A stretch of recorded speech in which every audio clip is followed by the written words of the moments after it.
किंवदंती के अनुसार बीस्ट वर्ल्ड महाद्वीप मूल रूप से आबाद था विभिन्न उत्परिवर्तित जीव और खूंखार जानवर। इन उत्परिवर्तित जीवों और खूंखार जानवरों से निपटने के लिए पूर्वजों ने उन पशु मानवों ने अपनी युद्ध क्षमता बढ़ाने के लिए हर संभव प्रयास किया। ताकत। इस प्रक्रिया के दौरान स्वाभाविक रूप से कुछ अपरंपरागत तरीके सामने आए जो बाद की पीढ़ियां निश्चित दवाओं और निश्चित को नाम देंगी तकनीकें। ये निश्चित दवाएं और निश्चित तकनीकें तेजी से परिवर्तन ला सकती हैं। एक पशुमानव का शरीर जो उनकी युद्ध शक्ति को अन्य जीवों की तुलना में कहीं अधिक बढ़ा देता है। अन्य लेकिन चूंकि उनके साथ बहुत सारी अनिश्चितताएं जुड़ी हुई थीं, इसलिए वे इसे कई साल पहले प्रतिबंधित कर दिया गया था। कियाओ शीशी ने कभी कल्पना भी नहीं की थी कि जानवरों की दुनिया में ऐसी चीजें भी मौजूद हो सकती हैं। सांगजे के पिता ने उसकी सुरक्षा की परवाह किए बिना उस पर निषिद्ध दवा का प्रयोग किया। यह सब एक अजेय हत्यारा मशीन बनाने के लिए किया गया। उसे कभी उम्मीद नहीं थी कि उसे इस तरह की पीड़ा सहनी पड़ेगी। खुद ही पलटवार करो। तब क्या सांगजे हमेशा के लिए इसी हालत में फंसा रहेगा? जैसे ही वे अपने घर के दरवाजे पर पहुंचे, सुन शियाओ रुक गया। उसकी लाल आंखें कियाओ शीशी पर हल्के से टिका हुआ। जिक्सी, तुम पूरे रास्ते उसके बारे में सोचती रही हो। कियाओ शीशी थोड़ी देर रुकी, फिर मुस्कुराई और सुन शियाओ की बांह को गले लगा लिया। मैं अभी कर रहा हूं जिज्ञासु। इसके अलावा हम दिव्य तेंदुए जंगल में रहने वाले हैं। अब से वह कबीले का नेता है। यह महत्वपूर्ण है कि हम उसके साथ अच्छे संबंध बनाए रखें। और सुन शियाओ की सरपनुमा आंखें ठंडी पड़ गईं। उस पागल आदमी ने जो किया उसके बारे में सोचकर कल रात कियाओ शीशी से मैंने कहा मुझे उसे पूरा निगल जाना चाहिए था। वैसे आपने कहा था कि सभी निश्चित तकनीकें और दवाइयां थीम बीस्ट किंग सिटी में कैद कर दिया गया। सांगू को उनके बारे में कैसे पता चलेगा? सुन शियाओ एक कदम के लिए लड़खड़ा गई। उसे कुछ सूझा और उसका सरपनुमा आंखें गहरी हो गईं, लेकिन उनके चेहरे के भाव परिवर्तित रहे। उन्होंने बस इतना कहा कि एक कोमल आवाज में, जब जिन लिंग और बाकी लोग वापस आ जाएं, तो उनसे कहना कि वे पूछें। शमन। कियाओ जिक्सी ने सिर हिलाया। चूंकि हमने डिवाइन लेपर्ड ट्राइब में रहने का फैसला किया है, फिलहाल कुछ बातों को स्पष्ट कर लेना ही बेहतर है। इस बीच पिछली रात भाग निकलने के बाद सोंगयान ने तुरंत वे जनजाति के भीतर स्थित गोल्डन ईगल बीस्ट के क्षेत्र की ओर बढ़ रहे थे। साथ उनकी मदद से वह दिव्य तेंदुए जनजाति से छुपकर निकल गया। अंधकार। सोंगयान बीस्ट गार्ड, हम कहां जा रहे हैं? सोंगयान के चेहरे पर बेहद उदासी छाई हुई थी। बैली के निगले जाने की छवि, वह पूरी घटना लगातार उसके दिमाग में कौंध रही थी। उसने अपनी मुट्ठियां भींच ली और उसने दांत पीसते हुए कहा, टाइगर बीस्ट सिटी की ओर। ठीक है। सुनहरा चील जैसा विशालकाय जीव अपने पंख फड़फड़ाते हुए आसमान की ओर उड़ गया। क्षितिज। ...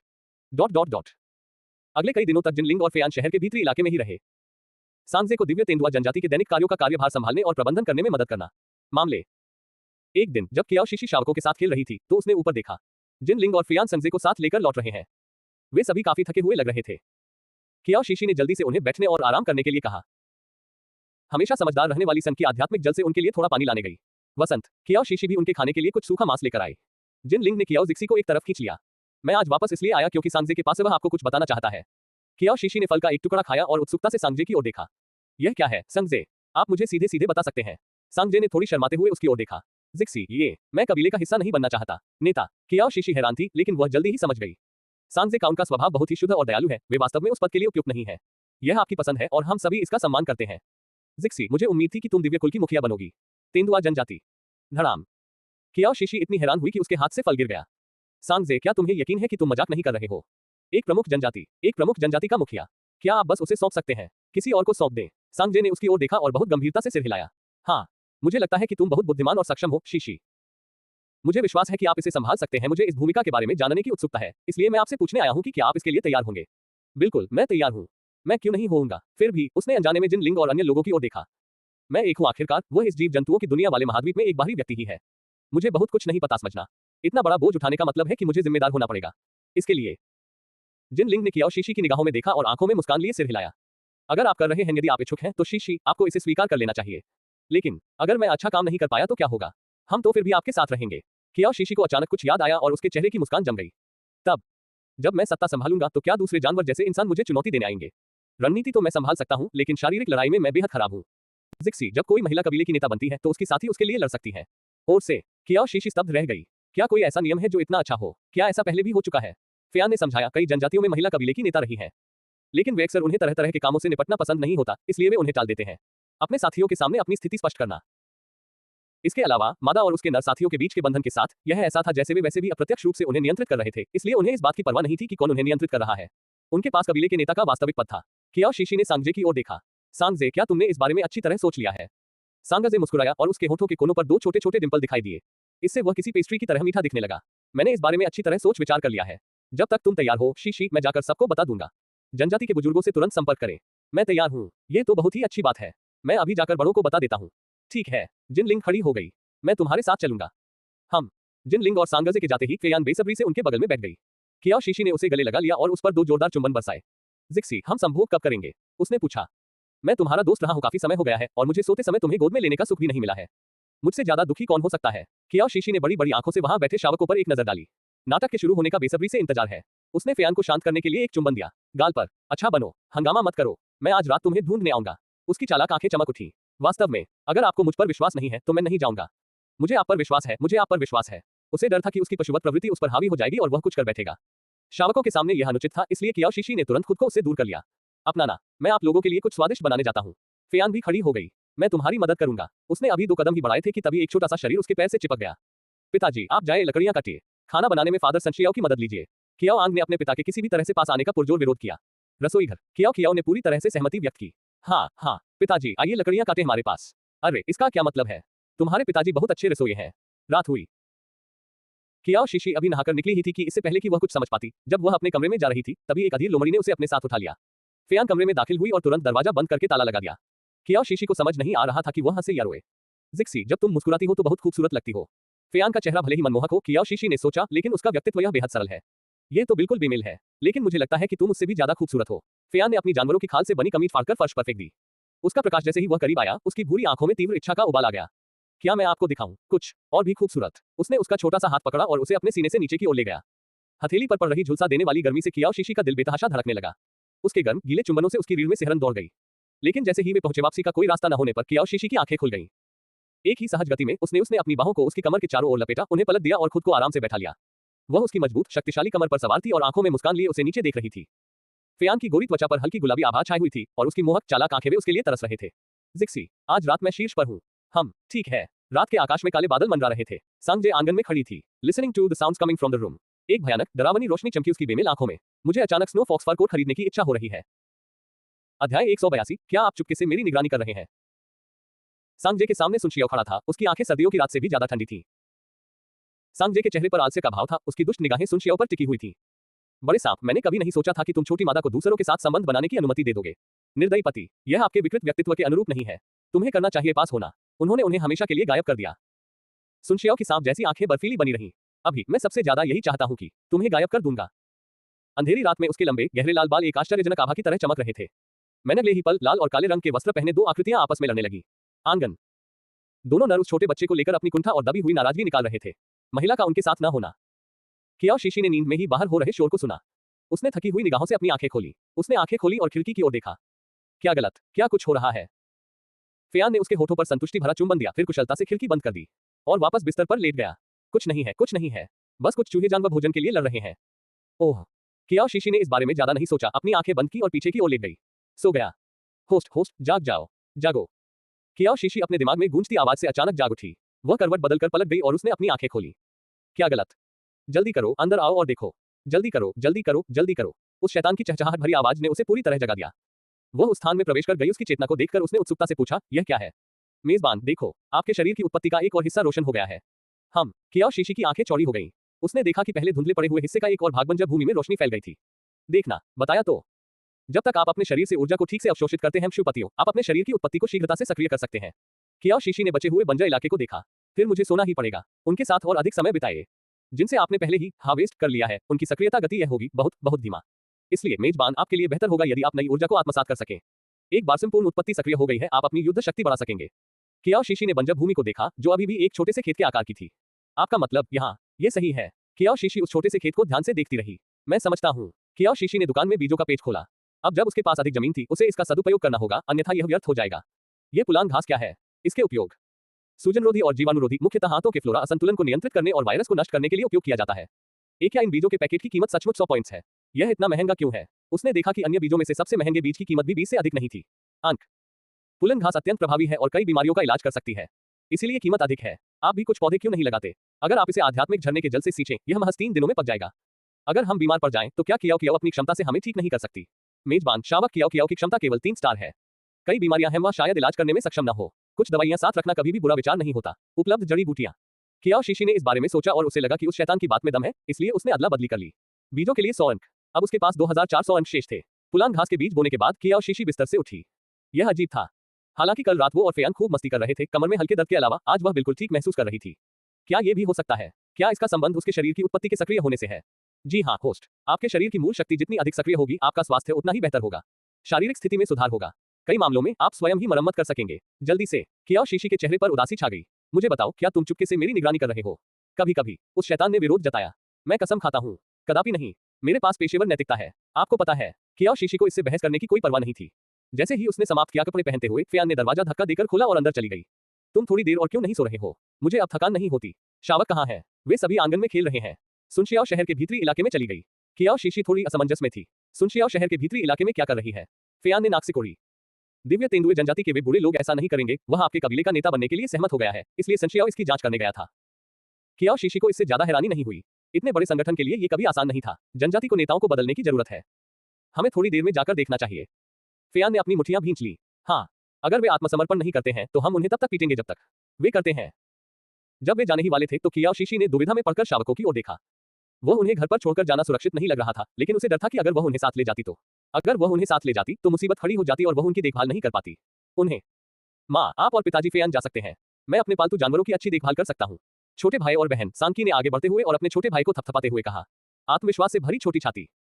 कियाओ आंग ने आगे कहा, हाँ माँ, बिल्कुल सही। हम अपना ख्याल खुद रख सकते हैं। अपने विकल्पों पर विचार करने के बाद कियाओ शीशी ने शावकों को घर पर ही छोड़ने का फैसला किया। उसने उन्हें कुछ सुस्त तरल और बुलबुला फल दिया और उनसे कहा कि वे सावधान। शहर के भीतरी इलाके में सुनशियाओ एक पत्थर के स्टूल पर भावहीन होकर बैठा था। उसका लाल रंग क्रोधित बुरे लोगों पर सांप जैसी आंखें घूम रही थी। मैं असहमत हूँ। एक मादा घुमंतु जानवर कबीले की नेता कैसे बन सकती है? क्या वह दिव्य तेंदुए जनजाति से है? ये तो सरासर मजाक है। ये सही है। महिलाओं द्वारा कबीले की मुखिया के रूप में सेवा करने के उदाहरण वास्तव में मौजूद है। प्रमुख जनजातियों की नेताएं, लेकिन वे पवित्र महिलाएं थीं। महिलाएं अत्यंत उच्च कुल का, कोई भटकने वाला जानवर नहीं। सांगजे का चेहरा गुस्से से लाल हो गया। मैं फिलहाल उत्तराधिकारी बनने की कतार में सबसे पहले हूँ। कबीले का मुखिया। मैं ये पद शीशी को देने को तैयार हूँ। आप में से किसी को नहीं। मुझे रोक नहीं सकते। सबसे आगे चल रहे गोल्डन लाल नर ने जोर से फुफकारा। इस जनजाति के अपने नियम हैं। एक परिवर्तन कुल के नेता को बुजुर्गों द्वारा अनुमोदित किया जाना चाहिए। अगर हम सहमत नहीं हैं तो यह नहीं हो रहा है। कठोर चेहरे वाली सुनशियाओ के विपरीत जिन लिंग के चेहरे पर हमेशा मुस्कान बनी रहती थी, उसका चेहरा। इस जनजाति का एक और नियम भी है। बड़ों की बातें तभी मायने रखती हैं जब आप उन्हें समझ सके। हमें हराओ। कुछ बुजुर्ग गुस्से में मेज पटकते हुए उठ खड़े हुए, लेकिन उनका प्रभावशाली रवैया कायम रहा। सुनशियाओ की ठंडी सर्पनुमा आंखों को देखते ही उनका सारा धैर्य भंग हो गया। जब तक तुम कबीले के जंगली आदमियों को राजी नहीं कर लेती, तब तक वह उनका दिल कभी नहीं जीत पाएगी। वफादारी, भले ही वह कबीले की नेता बन जाए। इतना कहकर बुजुर्ग लोग गुस्से में वहां से चले गए। इसी बीच कियाओ शीशी और फैयान सड़क पर चल रही थी और बस रुकने ही वाली थी। शहर के भीतरी हिस्से तक पहुंचने के लिए शॉर्टकट रास्ता अपनाए। लेकिन जब वे एक पत्थर के घर के पास से गुजर रहे थे तो उन्हें दुख भरी आवाज सुनाई दी। भीतर से रोना। मेरी प्रियतमा, कृपया इतनी दुखी न हो। हमारे पास निश्चित रूप से और भी शावक होंगे। भविष्य। लेकिन हम इतने सालों से एक दूसरे के साथी हैं।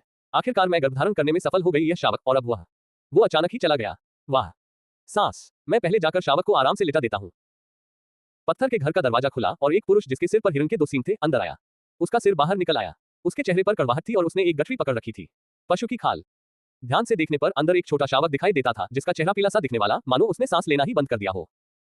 नर हिरण मुड़ा और पीछे के पहाड़ की ओर चल पड़ा, नन्हे शावक को पकड़े हुए। कियाओ शीशी अचानक रुक गई और उसने फैयान का हाथ पकड़ लिया। अभी हमें शहर के भीतरी इलाकों में नहीं जाना चाहिए। चलिए उसका पीछा करते हैं और देखते हैं। अध्याय 183, सड़ी हुई आंतों का रोग। नर हिरण अपने कबीले को छोड़कर पीछे स्थित पहाड़ की ओर चल पड़ा। फैयान को चिंता थी कि कियाओ शीशी चलते चलते थक जाएगी, इसलिए उसने अपना रूप बदल लिया। पशु रूप धारण करके उसे अपनी पीठ पर बिठा लिया। नर हिरण पहाड़ की आधी चढ़ाई पर रुक गया। एक से दूर से कियाओ शीशी उसकी दर्द भरी सिसकियां सुन सकती थी। फिर उसने धीरे से रख दिया। उसने अपने हाथों से जानवरों की खाल का गट्ठा एक गड्ढे में फेंक दिया और दर्द से कराहते हुए जाने के लिए मोड़ा। जैसे ही नर हिरण जानवर जाने ही वाला था, उसने कियाओ शीशी को देखा और फैयान। वह हैरान दिखे और अपने दुख को दबाते हुए बोले, क्या यहाँ एक शावक को छोड़ने भी आए हो? कियाओ शीशी ने उलझन में जवाब दिया, नहीं, हम तो बस यहाँ से गुजर रहे थे। ये सुनकर नर हिरण ने भौहें चढ़ा ली। तो फिर आगे मत बढ़ो। आगे न तो कोई शिकार है और न ही कोई फल। आपको दूसरी तरफ जाना चाहिए। कियाओ शीशी फैयान की पीठ से नीचे उतरी और आगे की ओर देखा। यह नजारा था चिंताजनक। एक विशाल फूल धीरे धीरे नर हिरण के बच्चे की ओर बढ़ रहा था। जानवर जमीन पर पड़ा हुआ था। अचानक एक लंबी सूंड बाहर निकली। फूल के केंद्र से होते हुए वह नन्हे बच्चे की ओर बढ़ रहा था। फैयान, जल्दी करो, उस फूल को रोको। फैयान आगे की ओर कूदा, फूल की शाखा को अपने जबड़ों से जकड़ लिया और उसने उसका हाथ काट दिया। फिर धीरे से जमीन पर पड़े शावक को उठाया और उसे एक तरफ रख दिया। यह देखकर नर हिरण पूरी तरह से टूट गया। वह आगे की ओर दौड़ा। उसने शावक को गोद में उठाया और फूट फूट कर रोने लगी। ये सब मेरी गलती है। मैं एक निकम्मा पिता हूँ। मैं तुम्हें ठीक नहीं कर सका। कियाओ शीशी ने फैयान से शावक को बचाने के लिए कहा था, क्योंकि उसे इसका आभास हो रहा था। वह अभी भी जीवित था। वह एक नन्हे बच्चे को, जो अभी भी सांस ले रहा था, इस हालत में नहीं देख सकती थी। नष्ट किया हुआ। क्या आप हमें बता सकते हैं कि क्या हो रहा है? नर हिरण ने ऊपर देखा। उसका चेहरा दुख से भरा हुआ था। मेरे शावक के पास हैंतों के सड़ने की बीमारी। तांत्रिक इसे ठीक नहीं कर सकता। मैं उसे देखना बर्दाश्त नहीं कर सका। वह दर्दनाक मौत मर रहा था, इसलिए मुझे उसे यहाँ लाना पड़ा।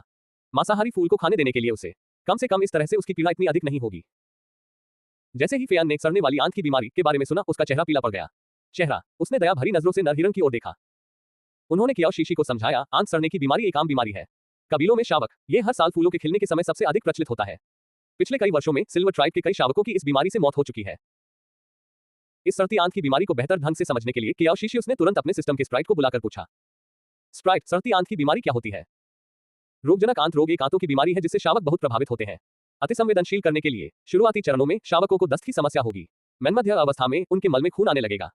गंभीर मामलों में बैक्टीरिया आंतों की परत को नष्ट कर देते हैं जिससे छेद हो जाता है और मृत्यु हो जाती है।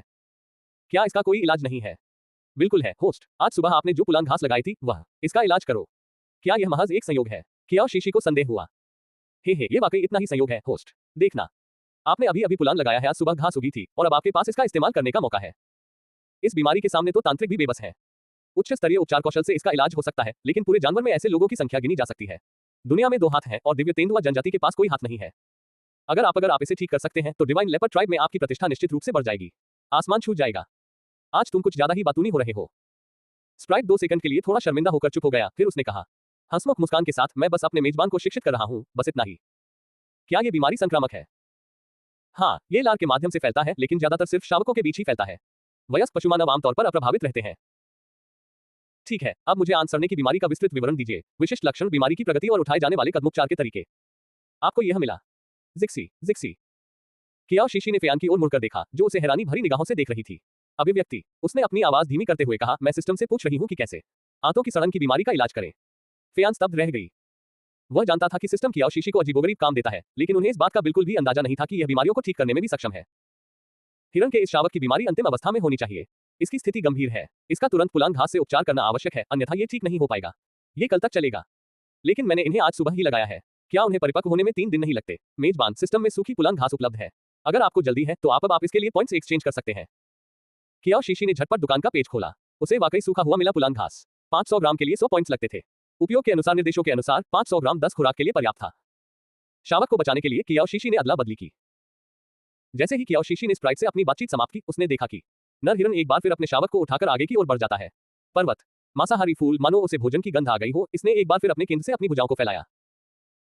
स्प्राइट ने समझाया कि नर हिरण ऐसा इसलिए कर रहा था क्योंकि वह नहीं चाहता था कि उसके बच्चे को कष्ट हो। आंत सड़ने की बीमारी के अंतिम चरण में एक शावक दर्द से उनकी जान ही निकल जाएगी। अपने बच्चे को उस अंतिम पीड़ा से गुजरने देने के बजाय पीड़ा इतनी बढ़ गई थी कि असहनीय होने से पहले ही उसे जाने देना बेहतर था। इंतजार, मेरे पास तुम्हारे शावक की बीमारी ठीक करने का एक तरीका है। नर हिरण जानवर अपनी जगह पर रुक गया और अचंभित होकर कियाओशिशी को देखने लगा। अविश्वास, क्या कहा आपने? क्या आप आंतों की सड़न की बीमारी का इलाज कर सकते हैं? कियाओशिशी ने सिर हिलाया। अगर आप मुझ पर भरोसा करने को तैयार हैं तो मैं कोशिश कर सकता हूं। मैं तैयार हूं। मैं आप पर भरोसा करने को तैयार हूं। बिना किसी संकोच के नर हिरण जानवर वह अपने शावक को कियाओशिशी के पास ले गया। वह जानता था कि उस पर भरोसा न करने का मतलब था उसके बच्चे की निश्चित मृत्यु, लेकिन उस पर भरोसा करना, शायद वहां एक था आशा की एक किरण। अच्छा, तो चलिए अब वापस अपने कबीले के पास चलते हैं। ठीक है। जितनी जल्दी हो सके जनजाति में वापस जाने के लिए नर हिरण जानवर रूप बदलकर वह फेयान और शीशी के पीछे पीछे चलने लगा। कियाओशिशी सीधे नर हिरण के घर चली गई। जिस क्षण वे अंदर प्रवेश करते ही उन्होंने भूरे रंग की खाल की पोशाक पहने एक मादा हिरण को खड़े देखा। आंगन में उसके चेहरे पर कोई भाव नहीं था। मादा हिरण की नजर नर की बाहों में मौजूद शावक पर पड़ी और वह खुद को दोबारा रोने से नहीं रोक पाए। तुम उसे दोबारा क्यों लाए, मेरा बच्चा? हालांकि उसके शब्द थे दोषारोपण करते हुए, मादा हिरण स्वयं को आगे बढ़ने से नहीं रोक सकी, बच्चे को अपनी बाहों में थामने के लिए। लुलु, इस मादा, कियाओशिशी ने कहा कि वह हमारे शावक का इलाज कर सकती है। लुलु ने हैरानी से कियाओशिशी की तरफ देखा। क्या आप कर सकते हैं? क्या आप सचमुच उसे ठीक कर सकते हैं? कियाओशिशी ने सिर हिलाया। हाँ, मेरे पास एक दवा है जिससे वह ठीक हो जाएगा। मैं इसे अभी आपको दे दूंगा। उसे पीने के लिए आपको इसे पानी में उबालना होगा। ठीक है। कियाओशिशी ने पुलांग घास का एक हिस्सा निकाला और उसे नर हिरण को दे दिया। उन्होंने बीस्ट नामक जानवर के बारे में बताया और उसे तैयार करने का तरीका समझाया। नर हिरण ने उसके निर्देशों को याद कर लिया। फिर मैंने तुरंत जड़ी बूटियों को पीछे रसोई में ले जाकर उनसे काढ़ा बनाने का काम शुरू कर दिया। दिव्य तेंदुए जनजाति में अधिकांश पशु मानव परिवारों के पास आग जलाने वाले यंत्र होते थे और वे पका हुआ भोजन खाते थे, इसलिए उनके लिए दवा बनाना मुश्किल नहीं था। जल्द ही औषधीय पेय तैयार हो गया। लुलु ने कटोरे को ध्यान से पकड़ा और खाना खाया। शावक को तरल पदार्थ पिलाओ। दवा का कटोरा खत्म करने के बाद पहले सुस्त रहने वाले शावक ने अपनी आंखें खोली। आंखें, माँ, मेरे बच्चे, तुम जाग गए हो। ये तो बहुत ही अच्छी बात है। नग, माँ, मेरे पेट में दर्द हो रहा है, बहुत दर्द हो रहा है। एक शावक ने शुरू किया बहुत तेज उल्टी करना। लुलु और नर हिरण जैसे जानवर के चेहरों का रंग उड़ गया। वे मुड़ गए। कियाओशिशी घबरा गई। क्या हो रहा है? अध्याय 184, आप किससे छुटकारा पाना चाहते हैं? कियाओशिशी ने शावक की उल्टी पर एक नजर डाली और उन्हें चिंता न करने का इशारा किया। यह एक विषम प्रक्रिया है। उसे अपनी सारी भड़ास निकालने दो। उसे जल्द ही बेहतर महसूस होगा, उसका पेट खाली है। शावक तब तक उल्टी करता रहा जब तक कि वह पित्त बाहर निकालने की स्थिति में नहीं आ गया, फिर अंततः रुक गया। मेरे प्यारे बच्चे, क्या अब तुम्हें थोड़ा बेहतर लग रहा है? शावक ने कमजोरी से अपना सिर उठाकर कियाओशिशी की ओर देखा। वह थोड़ा डरा हुआ था, उसका चेहरा अपरिचित था, फिर भी उसने सिर हिलाया। मुझे लगता है मेरे पेट में दर्द नहीं हो रहा है, क्योंकि अब और ज्यादा नहीं। वास्तव में ये तो बहुत ही अच्छी बात है। नर हिरण उत्तेजित होकर खड़ा हो गया। बहुत बहुत धन्यवाद कियाओशिशी। इतना कहकर वह मुड़ा और बाहर चला गया। जब वह लौटा तो उसके हाथ में एक जानवर की टांग का मांस। कृपया इसे स्वीकार करें। कियाओ शीशी ने मना नहीं किया। उसने फेयान को मांस का टुकड़ा लेने को कहा। यदि आप जानते हैं अगर किसी और शावक को आंतों की गंभीर बीमारी है तो आप उन्हें मुझसे मिलने के लिए कह सकते हैं। मैं कबीले के सबसे आगे वाले हिस्से में किराए के पत्थर के घर में रह रहा हूँ। ठीक है, मैं उन्हें जरूर बता दूंगा। जाने से पहले कियाओ शीशी ने उनके लिए कुछ और पुलान घास छोड़ दी। ऐसे मामले के लिए शावक की तरह गंभीर स्थिति में लगातार 3 दिनों का उपचार पर्याप्त होना चाहिए, पूर्ण स्वस्थ होने के लिए। जब वे लुलू के घर से निकले तब तक अंधेरा होने लगा था। के बारे में चिंतित रात में शावकों को घर पर अकेला छोड़कर वह और फेयान सीधे चले गए। पीछे फेयान ने आंगन के द्वार पर दस्तक दी। कुछ देर बाद उन्हें सुनाई दिया किसी के इसे खोलने के लिए दौड़ने की धीमी धीमी आवाज। कौन है भाई? कियाओ आंग, ये हम हैं। द्वार खुला और कियाओ आंग का छोटा सा सिर बाहर निकला। माँ बाप, आप वापस आ गए हैं। कियाओ शीशी अंदर दाखिल हुई और मुख्य कमरे में एक नजर डाली। कियाओ कहाँ है? झूठ और बाकी लोग? वे सभी अभी भी पिछवाड़े में ही हैं। ये देखने में आंटी रेड रैबिट के शावक जैसा लग रहा है। दरवाजा बीमार है। हमने उसे रोते हुए सुना, इसलिए हम सब उत्सुकतावश झांक रहे थे। दीवार। कियाओ शीशी पिछवाड़े में गई और उसने तुरंत कई शावकों को बैठे हुए देखा। दीवार के ऊपर जिज्ञासावश वह चलकर पास गई और फेयान से उसे उठाने के लिए कहा। वह देख सकती थी। कियाओ, तुम सब क्या देख रहे हो? हम। माँ, देखो, आंटी रेड रैबिट बहुत जोर जोर से रो रही है। वह कह रही है कुछ ऐसा कि वह अपने छोटे खरगोश के बच्चे को पीछे नहीं भेजना चाहती थी। पर्वत, ये बहुत दुखद है। कियाओ शीशी ने गर्दन उठाकर देखा तो पाया कि यह बात सच थी। रेड रैबिट अंदर था। वह अपने शावक को गोद में लिए रो रही थी, जबकि उसके साथी जानवर असहाय होकर आहें भर रहे थे। फेयान, तुम्हें नहीं लगता कि रेड रैबिट के शावक को भी पेट की सड़न की बीमारी है ना? आप। इसकी बहुत संभावना है। मैं जाकर देखता हूँ। कियाओ शीशी ने फेयान से उसे नीचे उतारने को कहा। माँ, ये पेट की सड़न क्या होती है?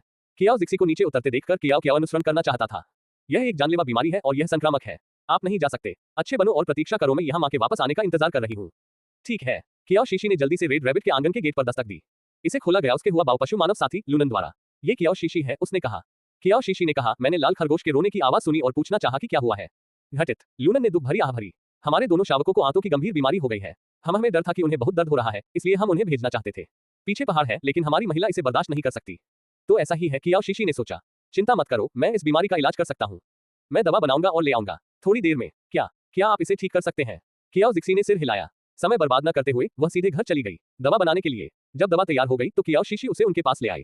लो, लाल खरगोश, आप शावकों को दवा दे सकते हैं।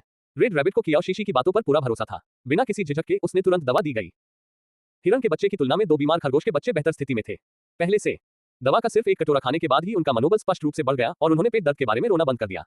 ये दवा चमत्कारिक है। जिक्सी, तुम कमाल हो। तुम मेरी देवी हो। रेड रैबिट खड़ा हुआ और तुरंत कियाओ शीशी के सामने घुटने टेक दिए। चौंक कर कियाओ शीशी ने जल्दी से उसे उठने में मदद की। मुझे खुशी है कि मैं उन्हें ठीक कर सका। मैं औषधीय जड़ी बूटियां आपके पास छोड़ देता हूँ। अभी इन्हें उबालकर 3 दिनों तक लगातार शावकों को पिलाएं। हाँ। रेड रैबिट, अगर तुम्हें इस भयानक आंत की बीमारी से पीड़ित किसी और शावक के बारे में पता हो तो मुझे बताना। मैं उनका इलाज कर सकता हूँ। चिंता मत करो शीशी, मैं उन्हें जरूर बता दूंगा। ठीक है, मैं अब वापस जा रहा हूँ। जब कियाओ शीशी जा रही थी तो रेड रैबिट के साथियों ने भी उसे विदाई दी। भोजन की इतनी मात्रा दी गई जिसे कियाओ शीशी ने सहर्ष स्वीकार कर लिया। उस शाम तक जिनलिंग और बाकी लोग वापस नहीं लौटे थे, इसलिए कियाओ शीशी ने उनसे संपर्क किया। मैं खुद रसोई में जाकर शावकों के लिए खाना बनाने गई थी। फेयान कियाओ शीशी के पीछे पीछे एक बड़ी लहराती पूंछ की तरह चल रही थी। जिक्सी, मुझे ये करने दो। क्या इसे छोटे छोटे टुकड़ों में काटना जरूरी है? मैं इसे निश्चित रूप से संभाल सकता हूँ। मुझे इस तेल में तलना आता है। चिंता मत करो, इसे मुझ पर छोड़ दो। खाना पकाने की पूरी प्रक्रिया के दौरान कियाओ शीशी के कान आवाजों से भरे हुए थे। फेयान की स्वयंसेवा करने की उत्सुकता। अरे, मैंने तुमसे लाल जामुनों को काटने के लिए कहा था, उन्हें मसलकर पेस्ट बनाने के लिए नहीं। और वो तेल जल रहा है। जल्दी करो, आंच धीमी कर दो। जैसे ही जिनलिंग अंदर आया उसने देखा कि कियाओ शीशी एक कुर्सी पर गिरी पड़ी है। वह मुस्कुराई, पास आए और धीरे से पूछा, आज थके हुए हो? कियाओ शीशी उसकी बाहों में सिमट गई और उसकी गोद में गिर पड़ी। थका हुआ? मेरा हर अंग थक गया है। फेयान रसोई में बिल्कुल ही गड़बड़ है। उसे संभालना नामुमकिन है। जिनलिंग ने मेज पर रखे खाने पर नजर डाली और मुस्कुराई। मैं नहीं जा रहा हूँ कल कहीं भी। मैं घर पर ही रहूंगा और तुम्हारा साथ दूंगा। कियाओ शीशी एकदम सीधी होकर बैठ गई और जिनलिंग के गाल पर एक चुंबन दिया। शहर के भीतरी इलाकों में सब कुछ ठीक से व्यवस्थित हो गया है।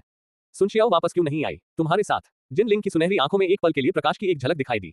उसे अभी भी कुछ चीजें लेनी बाकी हैं। वहां देखभाल करना, वह बाद में वापस आएगा। अच्छा ठीक है, फिर पहले खाना खा लेते हैं। जैसे ही रात हुई, शहर के भीतरी हिस्से से कुछ ही दूरी पर स्थित एक विशाल आंगन में कई दिव्य तेंदुआ जनजाति के बुजुर्ग एक मेज के चारों ओर बैठे थे। सबसे आगे कांगमिंग था, जो गोल्डन ईगल बीस्ट का एक बुजुर्ग सदस्य था। एक ऐसा वंश जिसकी आंखें एकदम काली और बाज जैसी हैं।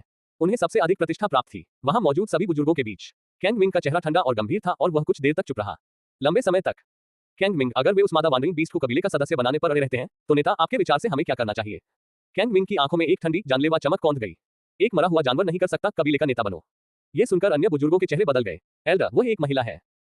इसके अलावा वह स्वर्ग को निगलने वाला अजगर सांगजेरात के उन 2 उच्च स्तरीय पुरुषों से खिलवाड़ नहीं किया जा सकता। कैंगमिंग ने उसे तिरछी नजर से देखा। आप किस बात से भयभीत हैं? ये जैसे कि मैं आपसे कह रहा हूं कि आप इसे स्वयं करें।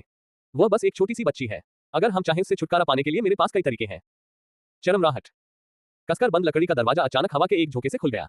और उस दरार से एक भयावह ठंडक अंदर घुस आए। बुजुर्गों को पैरों के तलवों से लेकर सिर के ऊपरी हिस्से तक ठंडक का तेज झोंका महसूस हुआ। उनके सिर, उन्होंने अकड़कर अपनी गर्दनें घुमाई और धीरे धीरे खुलते हुए द्वार को देखने लगे। दरवाजे के पास खड़े होकर उनकी पुतलियां बुरी तरह कांप रही थीं। सांगजे दरवाजे के चौखट से टिका हुआ था, उसके होठों पर एक शरारती मुस्कान थी। उसने अंदर बैठे बुजुर्गों की ओर देखा। बुजुर्ग लोग कह रहे थे, वे किसी से छुटकारा पाना चाहते हैं। बुजुर्गों के चेहरे भय से तुरंत पीले पड़ गए। तुम यहाँ कैसे मिला? सांगजे ने अपना पैर आगे बढ़ाया और दरवाजे पर हल्के से लात मारी। एक तेज आवाज के साथ धड़ाम, यह जमीन पर गिर गया। बुजुर्गों ने ऊपर देखा और तुरंत ही उन्हें एक लाल रंग की आकृति खड़ी दिखाई दी। धुंधला आंगन। अध्याय 185, मुझे भी चुंबन चाहिए। सांगजे ने कैंग मिंग की ओर उंगली उठाकर इशारा किया। कैंग मिंग की पलकें फड़कने लगी और उसने मुश्किल से निगलते हुए कुछ निगला। उस रात उसके पास था, उसने अपनी आंखों से देखा कि कैसे सांगजे ने सांगू और सांगकुन के बंधन तोड़ दिए थे। जानवरों की हड्डियां। कैंग मिंग ने अपने डर पर काबू पाया और अपनी छाती फुलाकर देखने की कोशिश की। अधिक प्रभावशाली, लेकिन जब सांगजे का हाथ उसके कंधे पर पड़ा तो वह लगभग घुटनों के बल गिर पड़ा। मैंने सुना है कि आप मेरी छोटी बच्ची को कबीले की नेता बनाने के विचार से सहमत नहीं है। कैंग मिंग के माथे से ठंडे पसीने की बूंदें टपक रही थी। वह बस एक मादा आवारा जानवर जो इसके लिए अयोग्य है। इससे पहले कि वह अपनी बात पूरी कर पाता, उसके कंधे के टूटने से होने वाले असहनीय दर्द ने उसे ऐसा करने से रोक दिया। उसे चीखते हुए अन्य कबीले के बुजुर्गों ने ये देखा, भय से कांप गए और दरवाजे की ओर भागने लगे। लेकिन जब उन्होंने सुनशियाओ को आंगन में खड़े देखा तो उसकी लाल चमकती आंखें, उनकी सर्प जैसी निगाहें उन पर टिकी हुई थीं और वे सभी घुटनों के बल गिर पड़े। हम सहमत। हम उस महिला को कबीले की नेता बनने देने के लिए सहमत हैं। हम कसम खाते हैं, फिर कभी आपत्ति नहीं करेंगे। सुनशियाओ ने एक भौं उठाए। और आप इसकी गारंटी कैसे देंगे? कुछ ही दिनों में हम नए कबीले के लिए उत्तराधिकार समारोह आयोजित करेंगे। कुछ ही दिनों में नेता। ये सही है। हम कल सुबह तड़के से तैयारियां शुरू कर देंगे। हम सबको बता देंगे जनजाति में मौजूद उस जानवर को लेकर एक नया कबीले का नेता जल्द ही पदभार संभालने वाला है। और अगर आप असफल हो गए तो? सुनशियाओ के बोलने से पहले ही एक बुजुर्ग ने जल्दी से वादा किया, हम बिल्कुल नहीं। हाँ, हम ये सुनिश्चित करेंगे कि महिलाओं का उत्तराधिकार सुचारू रूप से संपन्न हो। तो मैं तुम्हें जीने का एक मौका दूंगा। चले जाओ, हम जा रहे हैं, हम अभी जा रहे हैं। कैंग मिंग ने अन्य बुजुर्गों को भागते हुए देखा और गुस्से से अपने दांत पीस लिए। वे लोग मुझसे भी ज्यादा गुस्से में थे और अब वे भाग गए हैं। डरकर भाग गया। तुम थोड़े अड़ियल लग रहे हो, है ना? सांगजे ने अपने पैर के पंजे से कांग मिंग के सिर पर हल्के से थपथपाया। जरा सा दबाव भी उसके सिर को उसके शरीर से अलग करने के लिए काफी होगा। कैंग मिंग का चेहरा पीला पड़ गया था। नहीं, बिल्कुल नहीं, मुझे कोई आपत्ति नहीं है, दोनों में से एक। सांगजे नीचे झुक गया, उसके होठों पर एक शरारती मुस्कान थी। इसलिए मुझे क्या, मैं इस बार तुम पर भरोसा करूं? हाँ, तुम्हें मुझ पर विश्वास करना होगा। अच्छा, चलिए। कांग मिंग ने दर्द से कराहते हुए दांत भींचे और किसी तरह उठ खड़ा हुआ। दरवाजे से बाहर भागते हुए वह अभी आंगन में पहुंचा ही था कि उसका सिर उसके कंधों से गिर पड़ा। मृत्यु के समय भी उनकी आंखें चौड़ी ही रहीं। अविश्वास। सांगजे पत्थर के घर से बाहर निकला और अपने सामने मौजूद पक्षी जैसे सिर को लात मारी। घृणा से पैर एक तरफ रख दिए। इतना बुरा, फिर भी इतना भोला। क्या उसे सच में लगा था कि मैं एक मेरी प्यारी बच्ची पर बुरी नजर रखने वाला बेवकूफ? सांगजे आंगन में दाखिल हुआ और सुनशियाओ की ओर हाथ बढ़ाया। लेकिन ठीक वैसे ही उसका हाथ सुनशियाओ के कंधे को छूने ही वाला था कि सुनशियाओ पलक झपकते ही गायब हो गई। फ्लैश थोड़ी दूरी पर फिर से प्रकट हुआ, उसके चेहरे पर अरुचि का भाव था। ऐसा लगता है कि आज रात उस विशालकाय सांप को ज्यादा भूख नहीं है। मैंने तो उन बुरे लोगों को निगल भी नहीं पाया। सुनशियाओ ने उसे ठंडी निगाहों से देखा। वे भी तुम्हारी तरह ही घिनौने हैं। पहचान गला घोंटना। अगर शीशी कबीले के मुखिया का पद नहीं चाहती, सुनशियाओ ने सोचा, तो मैं उन बुरे लोगों को इस आंगन से जिंदा बाहर कभी नहीं जाने देना चाहिए था। लेकिन उनके सार्वजनिक अगर उसे समर्थन मिलेगा तो उसे कम समस्याओं का सामना करना पड़ेगा। रात अभी बाकी है। मैं अपना समय तुम्हारे साथ यहां बर्बाद नहीं कर रहा हूं, तुम बड़े सांप हो। मैं अपनी प्यारी साथी को ढूंढने जा रहा हूं, उससे थोड़ा प्यार करने के लिए।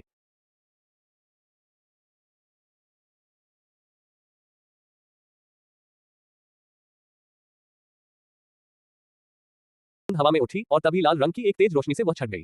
रोशनी। सांगजे अस्त व्यस्त हालत में जमीन पर गिर पड़ी। उसने गुस्से से घूरकर देखा, वह अंधकार जहां लाल रंग की आकृति गायब हो गई थी। सेनेक्सियो, आज रात ये नन्ही कुतिया मेरी है। कियाओ शीशी ने शावकों को सुलाने का काम फेयान पर छोड़ दिया। इस बीच वह उसके आयामी क्षेत्र में गई और उसने बड़ी मात्रा में पुलान खरीदा। घास के बीज लेकर उन्हें शेष सभी खाली भूखंडों में बो दें। एहतियात के तौर पर उसने कुछ सूखी पुलान घास भी प्राप्त की और उससे काढ़ा बनाया। एक औषधीय तरल में पत्थर के एक पात्र में तरल पदार्थ डालने के बाद उसने अंततः सोई से बाहर निकल गई। जैसे ही वह बाहर निकली, उसे एक मजबूत आलिंगन में जकड़ लिया गया। कियाओ शीशी चौंक गई, लेकिन जब उसने उसकी ठंडी खुशबू पहचानी तो उसने उसे अपने चारों ओर लपेट लिया। उसकी बाहें उसके चारों ओर थीं। तुम्हें कब वापस मिला? सुनशियाओ उसे उठाकर अपने कमरे में ले गया। बस अब, क्या आपने खाना खा लिया? मैंने तुम्हारे लिए कुछ खाना बचाकर रखा है। उसके प्रति उसकी परवाह देखकर सुनशियाओ की आंखों में उदासी छा गई। नर्म किया हुआ, मैंने शहर के भीतरी इलाके में खाना खाया। कियाओ शीशी ने मुस्कुराते हुए उसकी ओर देखा। तुमने कुछ नहीं खाया, क्या तुम अशुद्ध थे? सुनशियाओ ने अपनी निगाहें नीचे कर ली, उसकी उंगलियां उसकी रीढ़ की हड्डी पर फिरती हुई उसे भेज रही थी। उसके शरीर में सिहरन दौड़ जाती है। आप खुद चखकर क्यों नहीं देखते? एक ठंडी चुंबन उतरी। कियाओ शीशी अपने पंजों पर खड़ी हो गई और खुद को आगे धकेलने लगी। उसकी ठंडी छाती से सटाकर एक शक्तिशाली हाथ ने उसे उठाया और वह उससे ऐसे लिपट गई जैसे एक लता जो उसके चारों ओर लिपटती और घूमती हुई जा रही थी। कियाओ शीशी की सांसें तेज हो गईं, उसकी नीली आंखें धुंधली होने लगी। वह धीरे धीरे हौंट रही थी, तभी एक जोशीला चुंबन उसके गाल पर पड़ा। चौंककर वह उसने आंखें खोली और मुड़कर देखा तो खुद को एक जोड़ी आंखों में घूरते हुए पाया। दुष्ट, बेमेल आंखें, छोटी बच्ची, मुझे भी एक चुंबन चाहिए। सांगजे ने अपना सिर नीचे झुकाया और उसकी गर्दन के मोड़ से उसकी सुगंध को सूंघा। उसके होठों के कोने ऊपर की ओर उठे, जिससे उसके दो मनमोहक डिंपल दिखाई दिए। लेकिन जो एक निर्दोष विशेषता होनी चाहिए थी, अब उसमें अधिकार जताने वाला भाव आ गया था। सुनशियाओ ने हथेली के एक झटके से सांगजे को दरवाजे से बाहर धकेल दिया, फिर उसने मुड़कर किया और धीरे से कियाओ शीशी को बिस्तर पर लेटा दिया। हे पागल पैंथर, तुम मौत को दावत दे रहे हो। सुनशियाओ की आकृति पलक झपकते ही सांगजे पर झपटी। सांगजे की बेमिल आंखें और भी गहरी हो गईं। एक विशालकाय सांप ने संभोग के बीच में ही बाधा डाल दी। सचमुच भयावह, लेकिन मदमस्त काली पैंथर भी एक ऐसी ताकत है जिससे सावधान रहने की जरूरत है। कियाओ शीशी खिड़की से देख रही थी, उसके सिर में झुंझुनी सी हो रही थी क्योंकि दो धुंधली आकृतियां दिखाई दे रही थी। गति आपस में उलझ गई। वह झटपट बिस्तर से उठी और दरवाजे की ओर भागी और चिल्लाया, मैं आज रात शावकों के साथ सोऊंगा। इतना कहकर उसने झटपट शावकों का दरवाजा खोला और अंदर घुस गई। गहरी नींद में सो रहे शावक अचानक कियाओ शीशी को देखकर चौंक गए। अंदर आए। माँ। सांकी ने अपनी आंखें मली और अपने छोटे से बिस्तर पर बैठ गया। वापस सो जाओ, कियाओ शीशी ने कहा और उसे वापस कंबल उड़ाने के लिए उसके पास चली गई। माँ, आज रात आप सबके साथ रहेंगी। हम, तब, क्या माँ मेरे साथ सो सकती है? ठीक है। कियाओ शीशी सांकी के बगल में लेट गई और अपनी आंखें कसकर बंद कर ली, सोने की कोशिश कर रही थी। जितनी जल्दी हो सके सो जाओ। जिनलिंग स्नान करके बाहर आया और उसने उन दोनों पुरुषों पर एक नजर डाली जो उसे प्रतीत हो रहे थे किसी भी क्षण लड़ने के लिए तैयार। वह बस मुड़ा और वापस चला गया। उसने अपने कमरे का दरवाजा बंद किया और सोने चला गया। फेयान ने उन्हें असंतुष्ट निगाहों से देखा।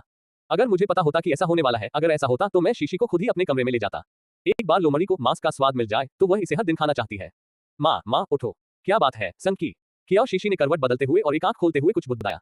खुला। माँ, बाहर बहुत सारे राक्षस हैं। पिता जिनलिंग और बाकी लोग उन्हें पीछे खींच रहे हैं। हम, बहुत सारे पशु मानव। हाँ, उन्होंने कहा कि वे अपने बीमार शावकों का इलाज करवाने के लिए यहाँ आए हैं। कियाओ शीशी अचानक पूरी तरह जाग उठी। मैं जाकर देख लेता हूँ।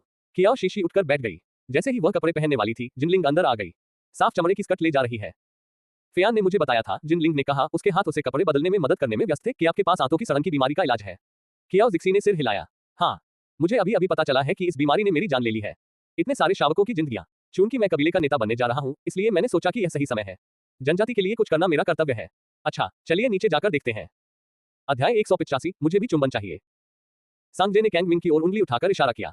कैंग मिंग की पलकें फड़कने लगी और उस मुश्किल से निगलते हुए कुछ निकला। उस रात उसके पास था। उसने अपनी आंखों से देखा कि कैसे सांगू और सांगकुन के बंधन तोड़ दिए थे। जानवरों की हड्डियां। कैंग मिंग ने अपने डर पर काबू पाया और अपनी छाती को देखने की कोशिश की। अधिक प्रभावशाली। लेकिन जब सांगजे का हाथ उसके गले पर पड़ा, वह भगवा घुटनों के बल पड़ा। मेरी बच्ची कभी ने बनाने के विचार से सहमत नहीं है। कैंग के माथे से ठंडे पसीने की बूंदें टपक रही थी। वह बस एक आवाज जानवर जो इसके लिए अयोग्य है। आह। इससे पहले कि वह अपनी बात पूरी कर पाता, उसके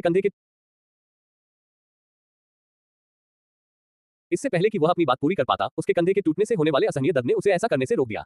उसे चीखते हुए अन्य कबीले के बुजुर्गों ने यह देखा, भय से कांप गए और दरवाजे की ओर भागने लगे। लेकिन जब उन्होंने सुनशियाओ को आंगन में खड़े देखा तो उसकी लाल चमकती आंखें, उनकी सर्प जैसी निगाहें उन पर टिकी हुई थीं और वे सभी घुटनों के बल गिर पड़े। हम सहमत। हम उस महिला को कबीले की नेता बनने देने के लिए सहमत हैं। क्वां, हम कसम खाते हैं फिर कभी आपत्ति नहीं। फेयान ने मुझे बताया था, जिनलिंग ने कहा, उसके हाथ उसे कपड़े बदलने में मदद करने में व्यस्त थे कि आपके पास आंतों की सड़न की बीमारी का इलाज है। कियाओ जिक्सी ने सिर हिलाया। हाँ, मुझे अभी अभी पता चला है कि इस बीमारी ने मेरी जान ले ली है। इतने सारे शावकों की जिंदगियां। चूंकि मैं कबीले का नेता बनने जा रहा हूं, इसलिए मैंने सोचा कि यह सही समय है। जनजाति के लिए कुछ करना मेरा कर्तव्य है। अच्छा, चलिए नीचे जाकर देखते हैं। अध्याय 186। द्वार खुलते ही कियाओ शीशी दंग रह गई। उसे संदेह था कि उसके गेट के सामने का पूरा रास्ता अवरुद्ध हो गया है। वे पशु मानव जो उसे ढूंढते हुए आए थे। फेयान और सुनक्सियाओ को चिंता थी कि कियाओ शीशी को धक्का लग सकता है, इसलिए उन्होंने उसे सुरक्षित रखा। उनके पीछे सांगजे ने जानवरों को बाहर एक पंक्ति में व्यवस्थित किया। दरवाजा। सभी लोग कृपया घबराएं नहीं। हमें अपनी समस्याएं एक एक करके बताएं। हम यहाँ मादा कियाओ शीशी से विनती करने आए हैं कि वह हमारे शावकों के पेट की सड़न का इलाज करे। बीमारी। ये सही है, हमने सुना है कि वह इसे ठीक कर सकती है। कृपया उनसे हमारी मदद करने के लिए कहें। यह देखकर कि कियाओ शीशी की आवाज अन्य आवाजों में जल्दी ही दब गई, संशियाओ ने उसे उठाकर अपने कंधों पर बिठा लिया। मेरे पास एक ऐसी दवा है जो आंतों की सड़न को ठीक कर सकती है, लेकिन ये केवल तभी संभव है जब किसी मरीज में बीमारी की पुष्टि होने के बाद इसका उपयोग किया जाता है। तो कृपया ऐसा न जल्दबाजी करना।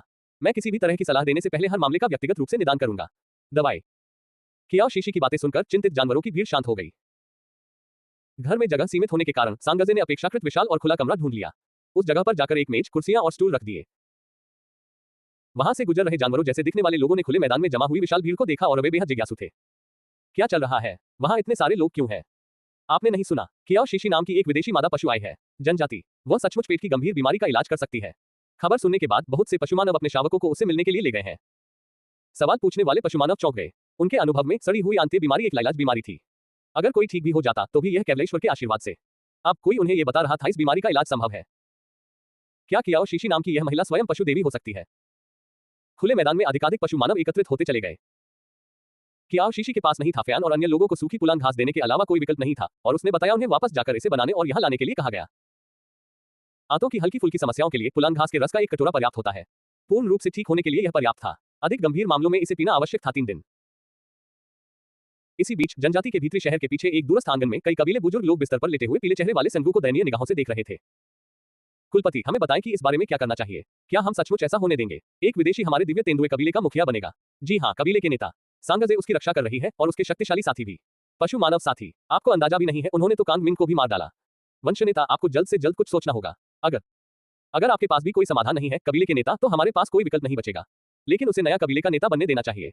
अंततः संगू की निर्जीव आंखों में एक चमक दिखाई दी। उसने अपना सिर घुमाया और उसने गुस्से से उन्हें घूर कर देखा। उस रात अगर ये बूढ़े मूर्ख मदद के लिए आगे आते तो मेरी जानवरों जैसी हड्डियां टूटा नहीं होता। अब जबकि कबीले के नेता का पद लगभग खाली है, छीन लिए जाने के डर से उन्हें अंततः तात्कालिकता का एहसास होता है। तो क्या हुआ अगर वह सचमुच कबीले की नेता बन जाती है? क्या आपको लगता है कि वह सचमुच ऐसा कर सकती है? क्या वह पद सुरक्षित हो पाएगा? कुलपति, आपका इससे क्या मतलब है? संगू ने उपहास किया। दिव्य तेंदुआ जनजाति एक बड़ी जनजाति है जिसमें दसियों सदस्य हैं, हजारों पशु मानव। उनके प्रति वफादारी हासिल करना उसके लिए इतना आसान नहीं होगा। बुजुर्गों ने स्तब्ध होकर ऊपर देखा। आपका मतलब है कबीले का मुखिया? उत्तराधिकार समारोह में जब तक सभी पशु पुरुष उसका विरोध करते रहेंगे, वह किसी भी तरह का खतरा नहीं होगी। संगू की निगाहें उन पर घूम पड़ी। जब वह दिन जब आता है तो आपको बस इतना करना होता है। बुजुर्गों ने ध्यान से सुना। जब संगू ने अपनी बात समाप्त की तो उसने धीमी आवाज में कहा, बस जैसा मैं कहूं वैसा करो।